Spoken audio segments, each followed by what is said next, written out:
We have Harrison Ezeko here, a political analyst, and also Comrade Solomon Ereye, a political activist. So, gentlemen, you're welcome to the program this morning on ITV. All right, so we are going to be looking at governance and political campaign strategies, knowing the difference, not particularly because of Edo 2024, but we are looking at the way politicians go about their politicking, and of course also vis-a-vis governance. Governance is the rights of all in a state, but political campaigns is only prepared by certain political parties for the advantage of that political parties. Now, Harrison Ezeko, knowing the difference is what we're going to be looking at now in the next few minutes. Where do we start from so that we're situated that, hey, this is normal governance, and of course this is political campaigns? Harrison Ezeko. Well, thank you very much. Good morning, viewers. I think that the issue of governance is an arrangement. Maybe you have a sitting governor or president who administer, who run the day-to-day activity of the government through the various ministries, parastatals, agencies. They run government. They implement their policies and carry out projects, implement, and to reach out to the people. Now, when it comes to the issue of politics, maybe campaign strategy, it is very simple. It is what the political party and the candidate have put in place to reach out to the people, to sell himself to the audience, to let them know that vis-a-vis, this is what I want to do, this is how I want to do it, and this is what I'm doing. We're in the political era right now, and there's no way we cannot liken it to the various political parties in the state. What are their manifesto? You know, your strategy we have to do with your manifesto. You set your you use your strategy to sell your manifesto to the people. For example, for what we do as a party or one candidate, what we are doing is to reach out to the people through town hall meetings, house to house, one-on-one. We're not really much on the issue of a street rally. We are talking to the people, passing the message to them, using the manifesto of the candidate to reach out to the people. He said this is what he wants to do. This is how he wants to do it. This is the direction of the government. You begin to sell the message, and the audience will now look at what you are telling them, what you have on paper, how you want to do it. So then they will not assess this person. Is it genuine? Is this workable? Are you just coming to tell us some of that story that we used to hear? Or is it different? But I think they look at the arrangement, the way and manner you are selling the message, what you are saying, what you have put together. They see that there is an end point. They see that there is a direction and there is connectivity. Based on that, they will make their choice. They will believe in the person. Rather than just talking to the people, you don't have anything to show to them. You just wake up and say, I will do this, vote for me. How? How can the people trust you? So, campaign strategy is selling your message to the people through your manifesto and vis-a-vis the strategy you are putting. Like I said, that strategy is very clear. We are doing town meetings. We are doing one-on-one. We are doing house to house. We are getting people into different smaller group, talking to them. Than that normal conventional way. You just see rally, but we move it from one place to the another. You do rally here. You use motor to convert the same people. Take them to another location so that people who watch on television will be thinking that there is crowd everywhere. No, I think governance, political campaigns have gone beyond that. Yeah. We have to now use strategy to sell the message. And when you are selling the message, use religious group, traditional ruler, different interest group, you break them into segments and you begin to talk to them. At that level, people will ask you questions.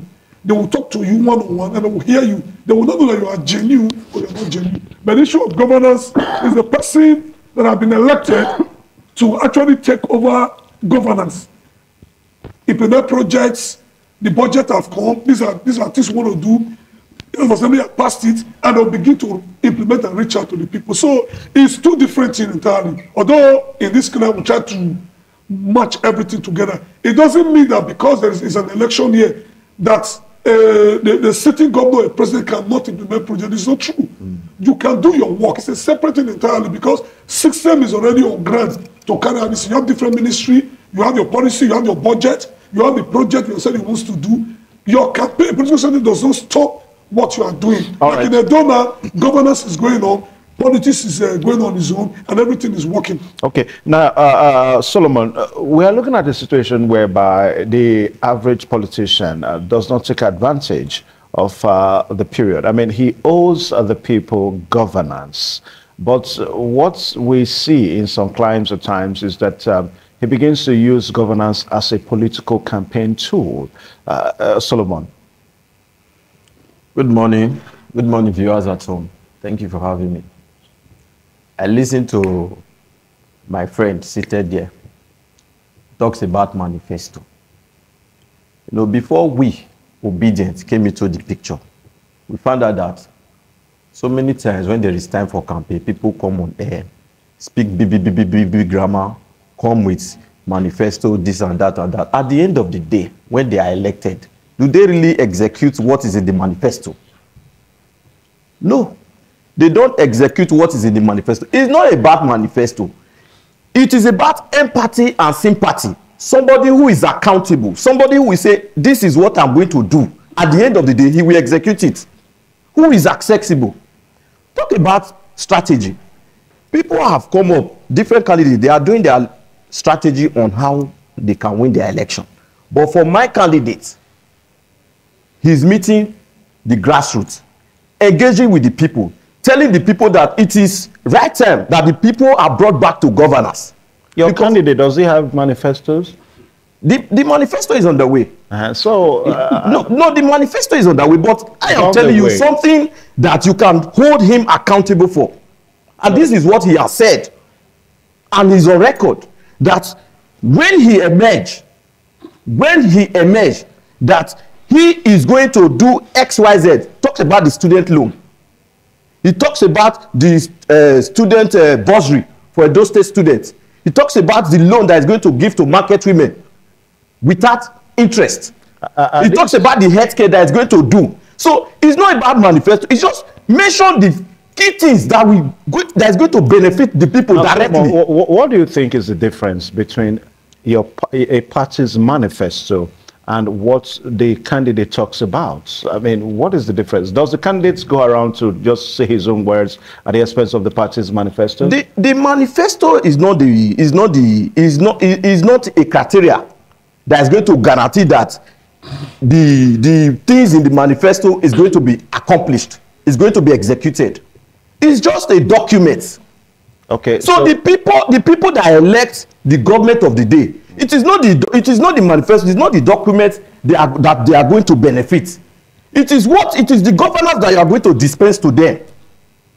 So this is why Barrister Olumide Osagbovo is saying that. Hold on, okay. We don't campaign here. Okay. I won't take that for you. Okay. If you look at it now, I didn't introduce you as a member of the Labour Party, yeah. But somehow I had to, because Ezekiel is also a member of the PDP, so I will just permit that. But what we are saying is that you talk about manifesto, you talk about your candidate goes around to tell the people. Then I ask the question, does your candidate go around to tell the people his personal things that he tends to do without talking about the manifesto? Is that what you're saying? You also say that the manifesto is on one side.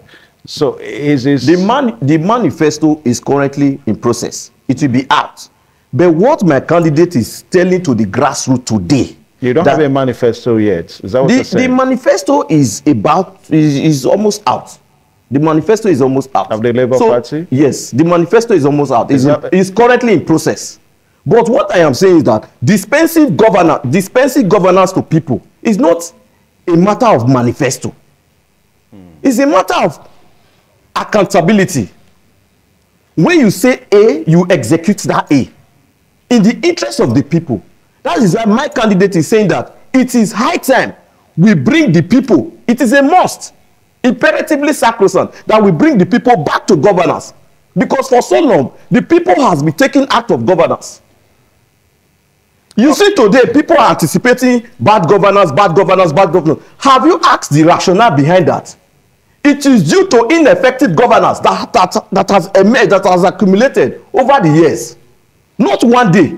So you see a government of the day today in Edo State, almost 8 years. What are they doing? Okay, I'm coming, sir. In my local government of Via Northeast, where I'm currently resident, Adola ward is the second largest ward in Ovia Northeast. Ovia Northeast has 13 wards.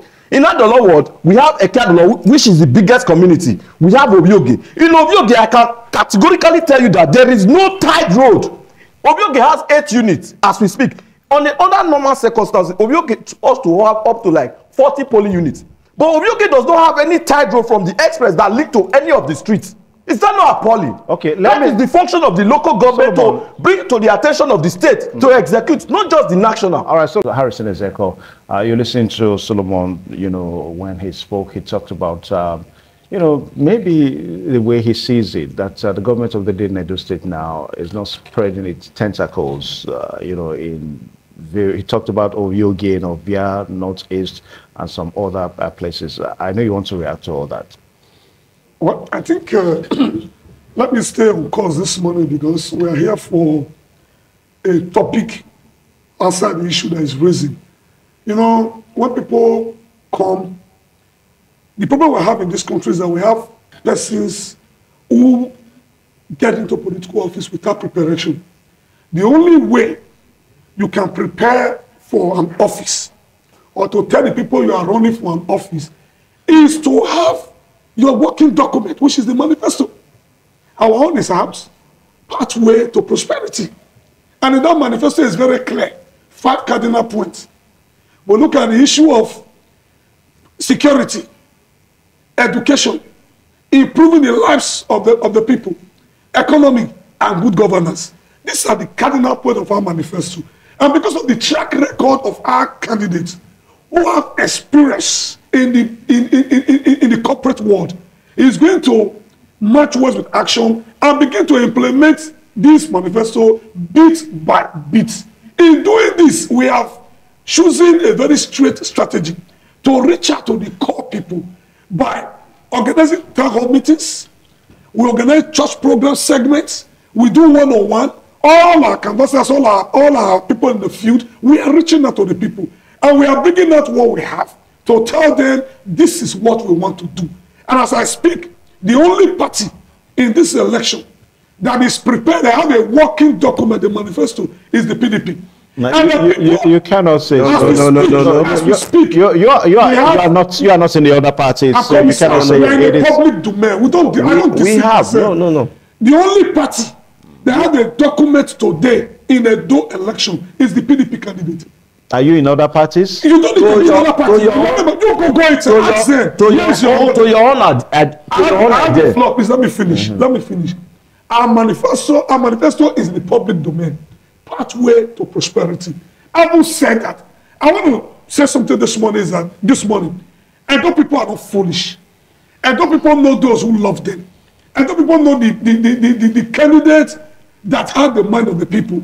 And don't know the candidate that is ready to actually reach out to the people based on their track record. The only way we can trust any of the candidates right now, because we have suffered too much in this country.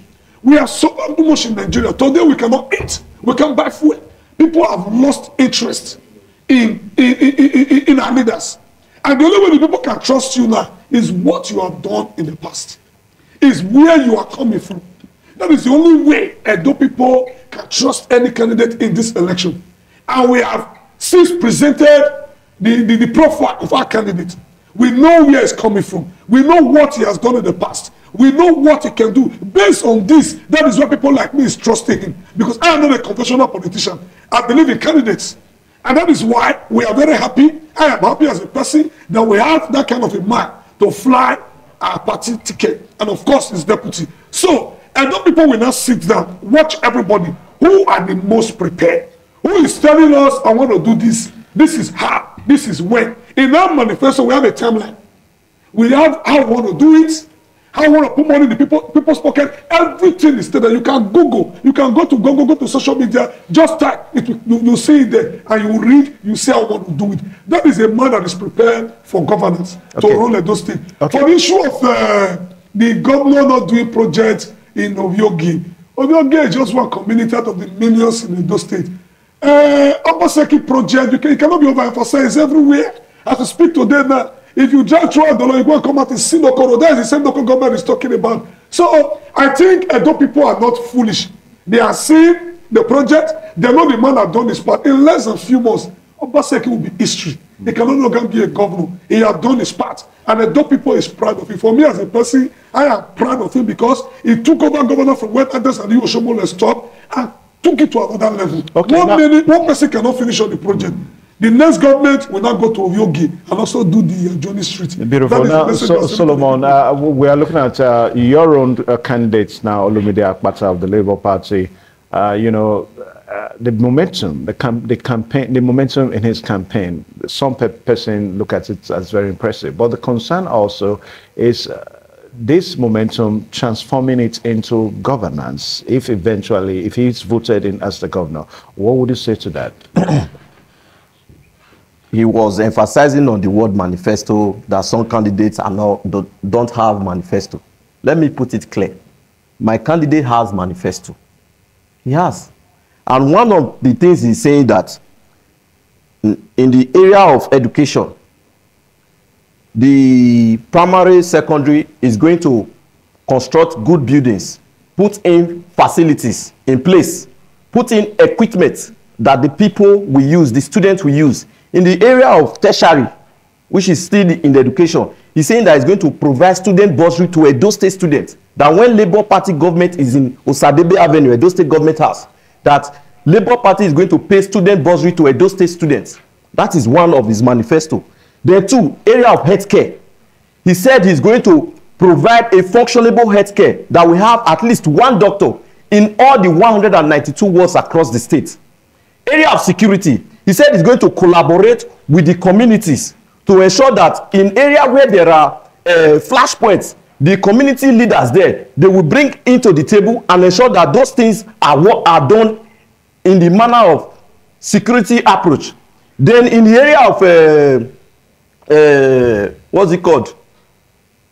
In the area of healthcare, I've said that. In the area of security, I've said that. In the area of education, I've said that. Then generally, he said it is high time that we bring the people back to governance. That is not just a matter of tokenism. That it is highly imperative that the people must be brought back to governance. So, yeah. So that's why my candidate is reaching out to the grassroots, engaging with the people, because it is the people that matter. It's not just a matter of I will do this, I will do this. Every year they roll out manifestos of document. At the end of the day, they don't execute anything that is in the document. Yeah, I know. So the government must be responsible to the citizens. Yeah, back to my question. I said the momentum at which your candidate is going about campaign, it's to some people is impressive. So what is the guarantee that if he is voted in, this same momentum, this same show of force that he will bring my candidate is Barrister Olumide Osagbovo Akpata. I'm coming. I want to put it clear. Yeah. He was the former NBA president.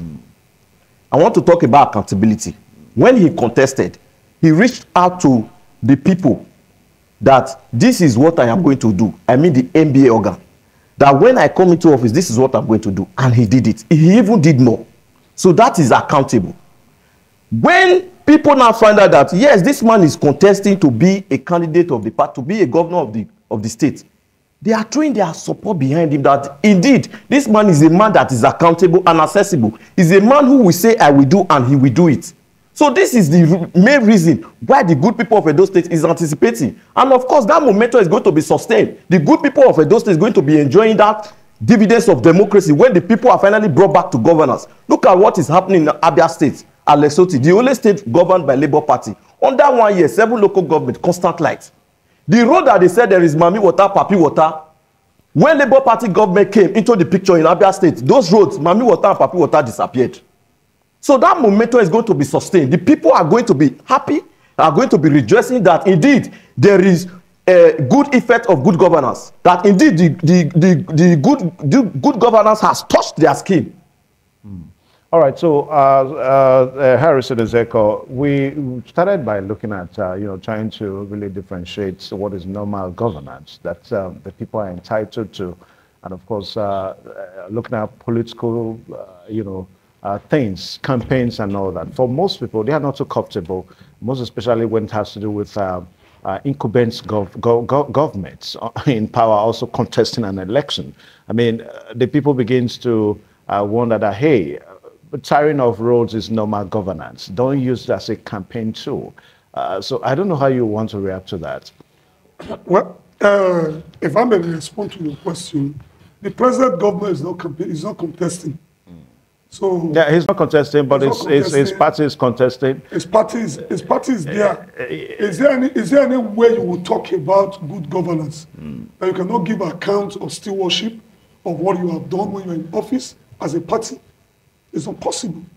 So the work of the present governor is speaking for him. It's speaking for the party. People are seeing it. We have seen the work. The civil servants are happy. Edo people is happy. The 4 states to agree that we're going to pay 70,000 minimum wage before the federal government had to quickly sign because protest is coming, just to bring people's mind down. So I think that we are not laboring ourselves much on what Obaseki have done. I am here to sell my candidate. We have a candidate who came in from the business world, who have a very strong track record. He talked about his candidate that he was one time an NBA president. NBA president of association for 2 years. Aside being an NBA president, can you tell Edo people any other place your candidate have worked? Where they get a huge sum of money they were paying delegate $1,000. Edo people are not foolish. You are alleging. My candidates. You are alleging. My candidate. No, he's alleging. My candidate was the chairman Sterling Bank, chairman Levit Oil, chairman Nigerian Breweries, Okomu, just name it. By 31st of December, my candidate resigned from 7 multinationals as chairman and another 16 member of board, just one person, to come and run as a governor in Edo State. It should be a rare privilege to see a man of that status coming into our governance to change the narrative. Let me say that without mixing words. Even though we live in precarious political environment, does it mean we should not understand that? Anybody will just wake up and say, I want to be this, when no preparation. I have said it before now that this is the only candidate who has been able to tell Edo people through his manifesto, pathway to prosperity, this is what I want to do. And this is what I want to do, go about it. Nobody. In the history of this state, there's only one man, Pastor Ezeyamu, that have presented a manifesto in case of governance. He said people come with the document and it's not true. People get into office because they are not prepared. I want you to show me one person who has been a governor in this state who came up with one document is what I want to do. Or somebody else came up with a document after he has finished his governance. Don't make reference. We're not talking about Oshomole. Let's stay on. When Oshomole completed his tenure, he put everything together into a document. That was not a manifesto. That was his achievement. No, that's what I'm saying. Yeah. He said people used to come into power, they will write manifesto they don't implement. It does not have the information. Now, it has not been so. The serious people will come out and tell you this is what they want to do. They will put it in right so that they can be accountable.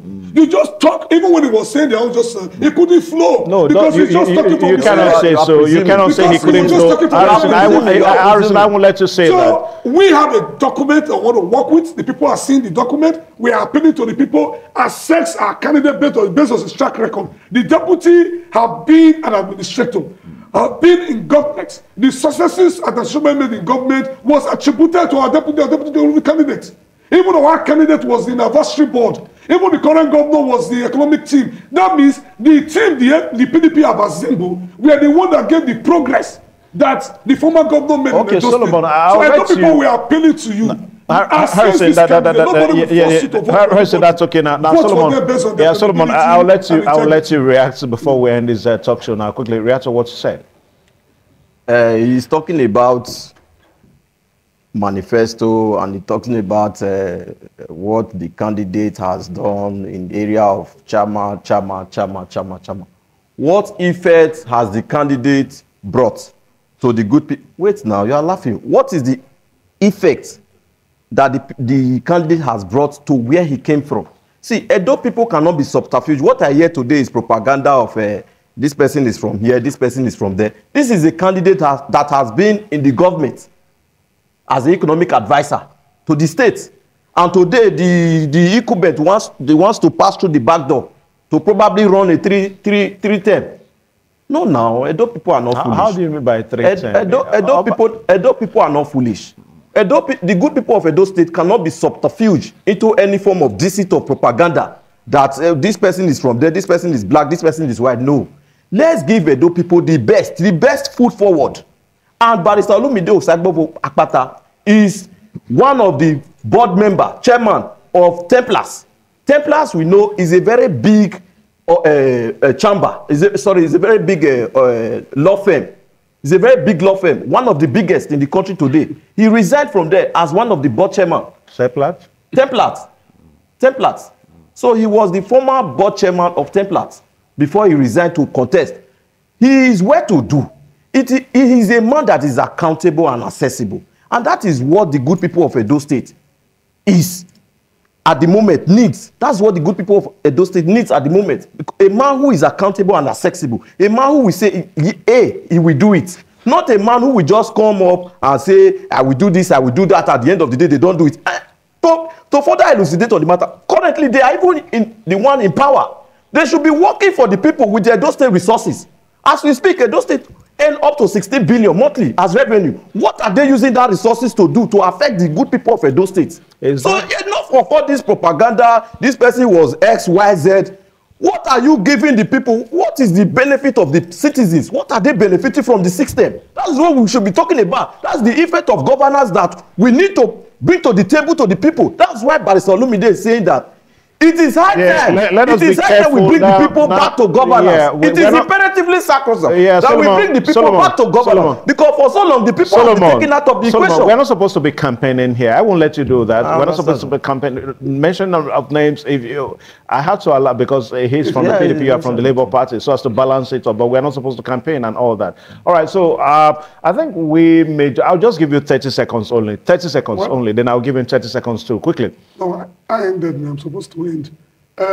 Anyway, Edo people, let us sit down and look at these states. How we felt from the beginning. Edo South have produced governor for 16 years. All right, so after this tenure. So Edo people know that there is a senatorial district in this state. Okay, thank you. Not producing all right, thank you. Now, so it should be the turn of the SRC. All right, thank you so much, gentlemen. From that end. Yeah, thank you. So let them give our thank you so much because of time factor. Now, because of time factor, we may have to end this discussion. Now, I want to say thank you so much to Harrison Eseko and also Solomon. Thank you so much for joining at the